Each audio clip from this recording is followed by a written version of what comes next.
It's about 560 light years away.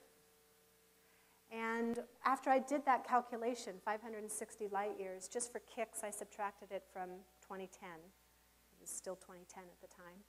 It gives you the year 1460. And just for fun, I Googled the year 1460. And I couldn't reproduce this morning, but I swear it's true that when I Googled the year 1460, back when I did this computation, the Wikipedia page that came up, there was a Wikipedia page for 1460, and it said, the age of discovery, the dawning of the age of discovery.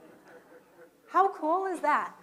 So when light left this star for our telescope, European navigators were crossing the Atlantic for the first time, and I thought that was very appropriate. This is the size of Kepler 10b. The planet is referred to as Kepler 10b. The star itself is referred to as Kepler 10. This is the size of it in relation to the parent star. Now, what we know about every planet we discover is limited by what we know about the star that it orbits, right?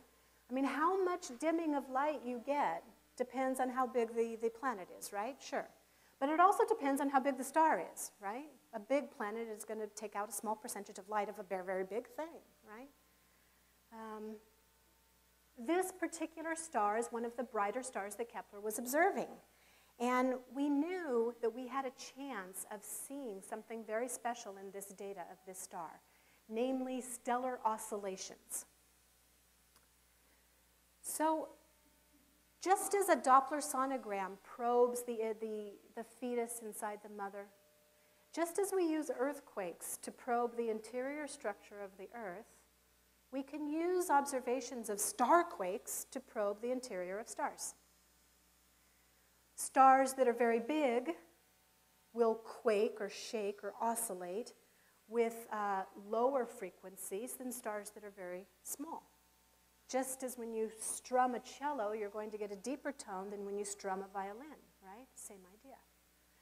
And so we can see evidence of these star quakes in the brightness measurements themselves if you take brightness measurements rapidly enough. And that's what we did for this particular star. And so we saw these very high frequency up and down oscillations in the brightness. And we used those to probe the star. So just for fun, what we've done is we've taken these oscillations of two different kinds of stars, a giant star and Kepler 10b, which is a star like the sun, and we translated that into frequencies, right? They oscillate with a certain modulation frequency, and we converted that to an audio file. And it's actually a fair thing to do, because these waves that are causing the star to oscillate are acoustic waves, literally, in the star itself. The only caveat is that if you were actually diving down into a star and listening to that sound, it would be at a frequency that the human ear can't hear. So I had to scale it over to frequencies that you could actually hear. So I have those on my computer if I can figure out how to plug the audio back in. I think that's the right one. Nope, that doesn't seem to be working. Let's try this one. There we go. Okay. Right. That's the giant star. You hear kind of a low frequency vibration. Okay, in contrast to a star like Kepler 10, this is actual data from Kepler 10. Ready? Much higher frequency.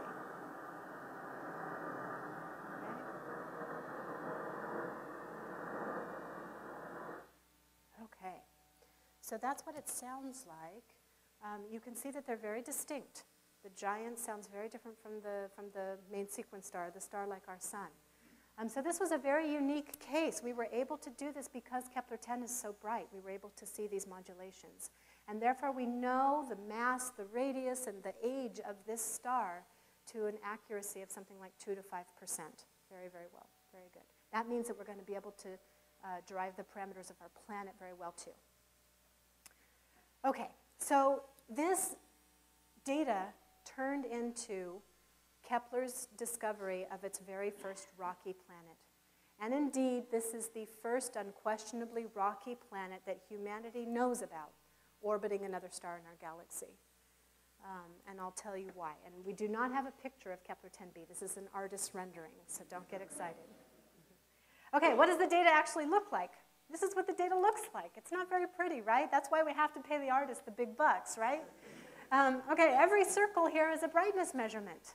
And so it's the same thing that I showed you with the green cartoon, right? It's just brightness as a function of time. And it's just kind of up and down and up and down. Sometimes you have gaps where there's no data. The spacecraft sometimes has to stop taking data or goes into safe mode. There are various reasons why the spacecraft stops taking data momentarily. So you've got gaps. But I bet that you guys could all pick out a transit event, right? You see it? Maybe right here, and here, and here, and here. And so you can already, by looking at this plot, tell me what the orbital period of that planet can